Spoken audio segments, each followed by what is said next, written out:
Первый герой России – генерал-майор авиации, летчик-истребитель. О его подвиге ценой жизни знает не одно поколение. Суланбек Асканов – настоящий образец мужества, чести и достоинства. Сегодня в стенах 3-й Теплиевской школы вместе с артистами филармонии вспоминают о том, как жил этот человек и как достойно принял смерть. Беда подступила, как слезы в глазах.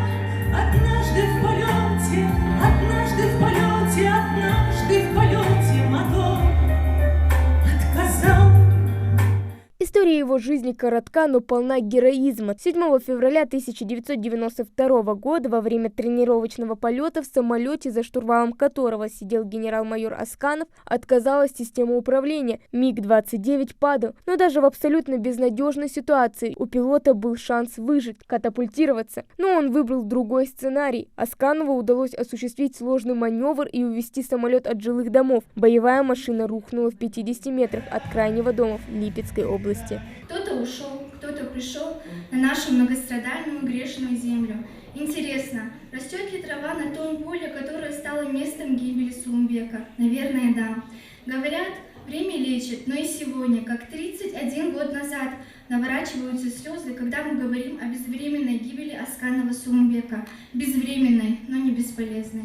Я знаю, что он патриот своей родины, он очень добрый, хороший человек, он поступил очень мудро, мужественно.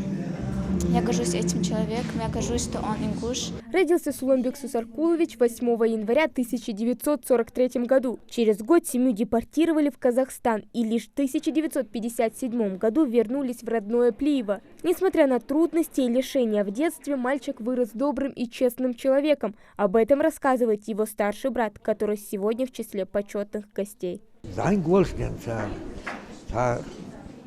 Простой согласился.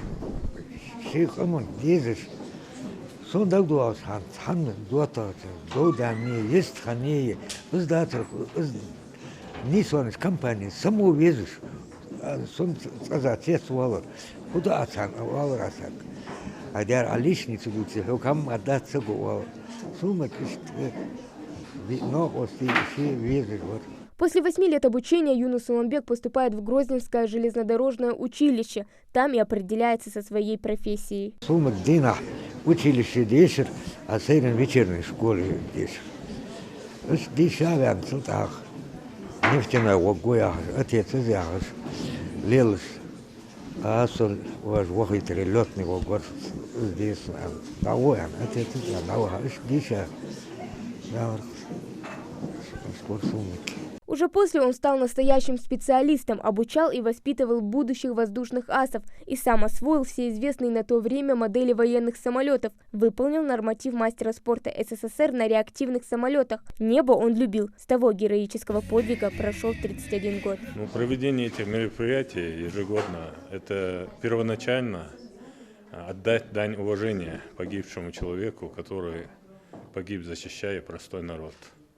Это первое. Второе, это чтобы наши дети, которые сегодня видят это, знали, как погиб их человек, который их представитель их нации, чтобы в дальнейшем был пример, каким должен быть человек. Его именем названы улицы в Ингушетии и Липецке, школы, музеи, самолеты. В его честь проводят спортивные и культурно-массовые мероприятия. Аэропорт Магаз 2012 года носит имя героя Асканова, и перед его главным входом установлен памятник-копия истребителя МиГ-29, на котором летал Суланбек Сусаркулович. Хава Гагиева, Магомед Даскиев, Новости 24.